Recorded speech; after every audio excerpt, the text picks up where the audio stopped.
Jai Sitaram. Ramaya Ramabhadraya Ramachandraya Vedase Raghunathaya Nathaya Sitaya Patye Namaha. Ayodhya chapter 21. We are still continuing with the reactions of Kaushalya and Lakshmana. Lakshmana has already stated that he does not believe that Rama deserves to go off to the forest.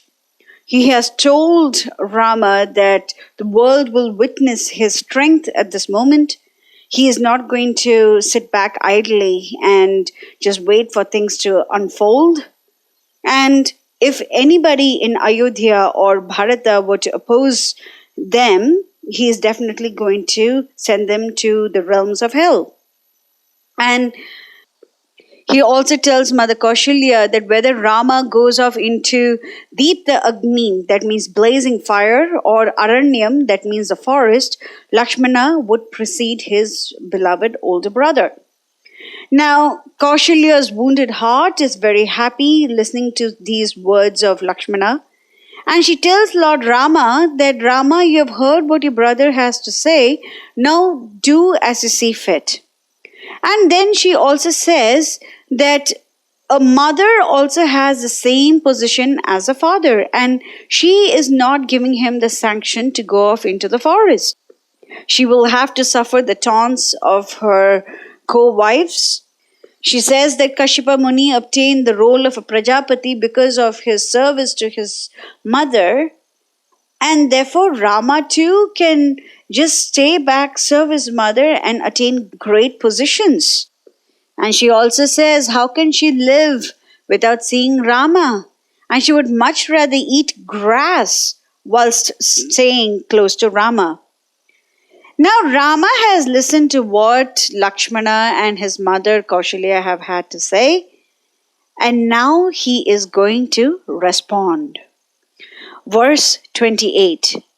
Vilapantim tatha deenam kaushalyam jananim tatah uvacha Ramah dharmatma vachanam dharma samhitam.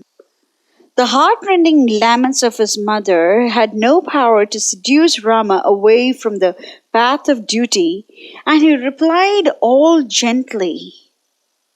Verse 29.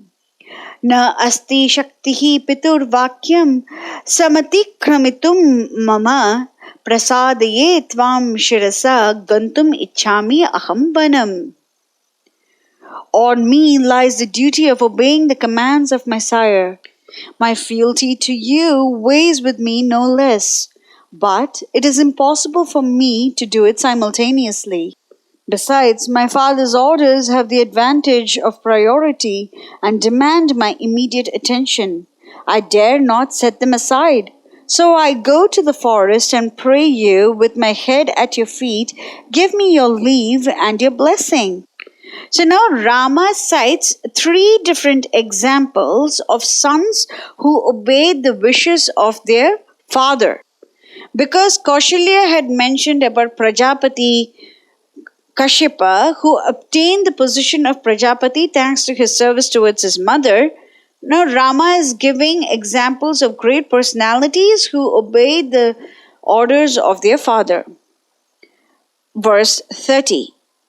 Rishina cha pitur vakyam kurvata vratacharina gaurhata janata dharmam kanduna api vipaschita. Maharishi Kandu of yore slew a sacred cow at the demands of his father, and was he unacquainted with the intricacies of dharma? Was he not an ascetic of stern vows? Verse 31. Asmakam cha kule purvam sagarasya ajnaya pituhu kanadbihi sagarehi bhutim avaptaha sumahan vadhaha. King Sagara of our line once laid his orders on his 60,000 sons to tear up this broad and fair earth. They obeyed his behests to the very letter, and recked not that they were consumed to ashes in the execution of their duty. So the underlying message is this: Rama's father does not demand such a sacrifice of his life. though it is his to dispose of as he wills. But he requires Rama to spend a trifling period of 14 years in the forest of Dandaka. And should he cry upon it as a great hardship? Next example, verse 32. Jamadagniya Ramena Renuka Janani Swayam Kritta Parashuna Aranye Pitur Vachana Karina. Jamadagni ordered his son to lop off the head of his mother Renuka that bore him, and did Parashurama waver or flinch? Shall I prove a traitorous and unworthy son to my sire, lest I should cause you grief of heart for a while? So it is very interesting that in these three examples, Rama is actually showing how a son worships his father even though he has caused his mother some slight grief. For example, in the first one, Kandu is asked to kill a sacred cow. Kandu's father is sage Kanva, who was asked to kill a sacred cow, and cow is a mother. And sage Kandu immediately obeys. So in those days, the Brahmanas were so powerful that they could bring back the animals to life. So this is not a cause for lamentation. In the second example, King Sagara had asked his 60,000 sons to search for the sacrificial horse that was stolen by Indra. And therefore, the 60,000 sons of King Sagara rend the earth, who is Bhuma Devi, who is one of the mothers, to search for the horse of their father. So once again, there was a little bit of a torment to Mother Earth. However, Sagara filled it up, with the ocean. In the next one, Lord Rama cites the example of how Parashurama cut off the head of his mother Renuka because his father Jamadagni had asked him to do so. And Srimad Bhagavatam says that looking at Parashurama's great austerity and obeying the commands of his father, sage Jamadagni. So Jamadagni is very pleased. He gives a boon to Parashurama, and Parashurama says, bring my mother back alive, and Jamadagni does that. So Renuka is brought back alive and things are all okay for some time. So Rama is saying that even when the son obeys the commands of his father at the expense of the mother, there is no lasting damage done to the mother either. And we also have these great people listen to the commands of their father. So this is a very beautiful analogy that Rama gives. He cites three examples of sons who obey the commands of their fathers, even at the expense of the mother, but the mother does not have any lasting damage done to her. So similarly, Rama is saying that he too has to obey the commands of his father because he had given a particular promise, so he has to obey the commands of his father. However, there is not going to be any lasting damage on Kaushalya. She is going to emerge from this ocean of sorrow with flying colors. There is not going to be any damage done to her. Verse 33. Iter anyescha bahubhir devi deva samaihi kritam pitur vachanam aklebam karishyame pitur shitam. Have we not many instances of godlike sons who carried out his father's behests at any cost? Is it sinful of me to try to walk in their path? Am I the solitary pilgrim on it? Have I not their example, their countenance, and their sanction to cheer me on? Verse 34.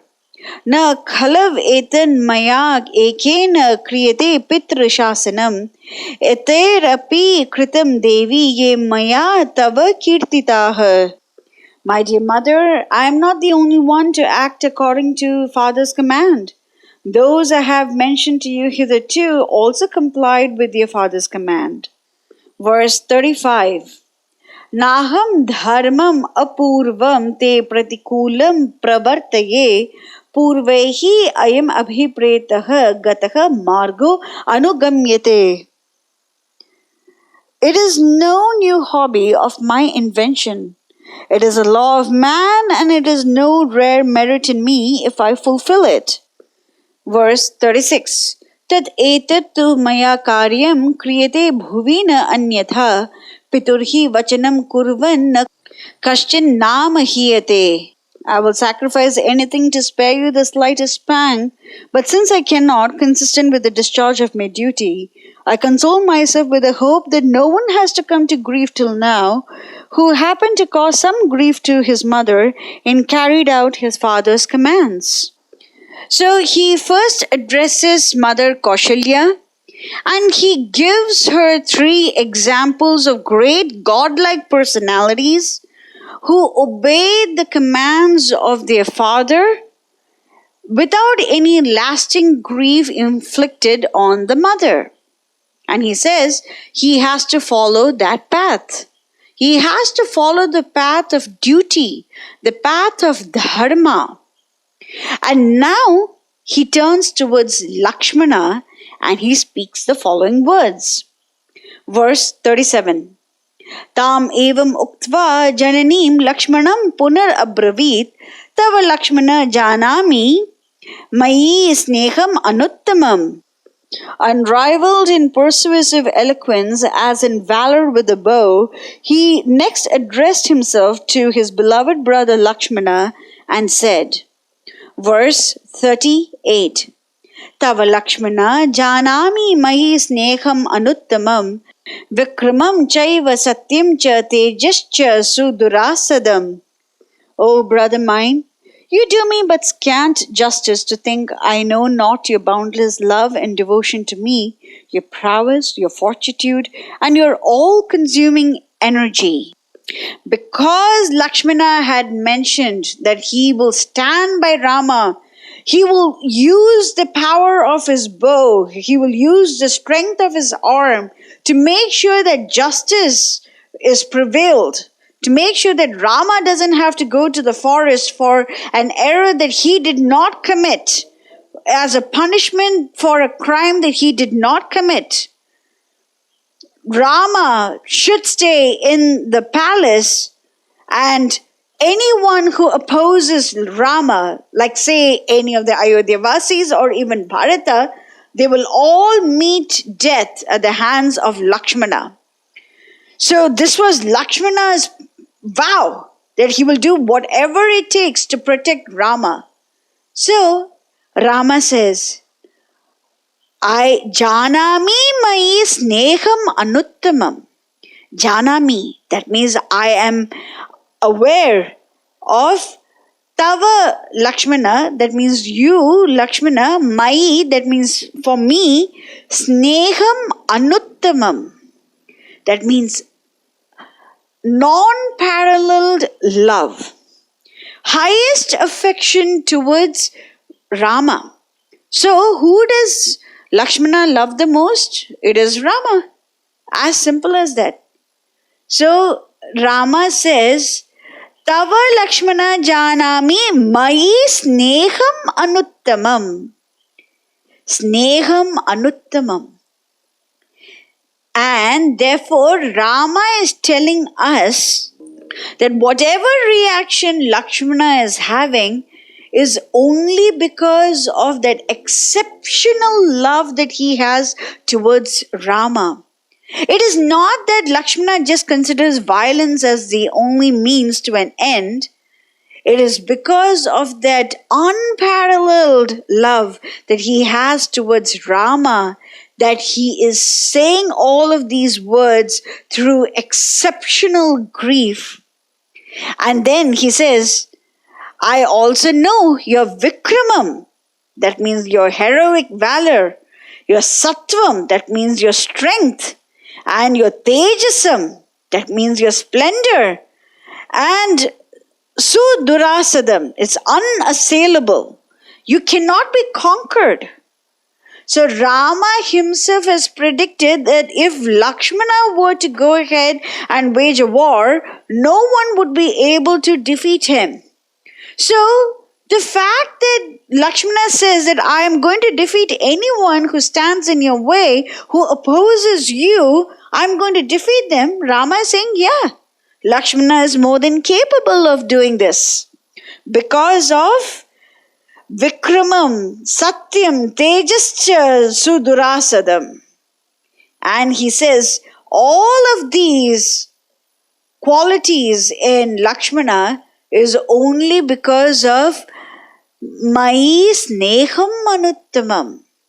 Lakshmana's valor, Lakshmana's prowess, Lakshmana's strength, Lakshmana's unassailable splendor, all of them are because of the love that Lakshmana has towards Rama. Let us continue with this in the next section. Jai Sitaram.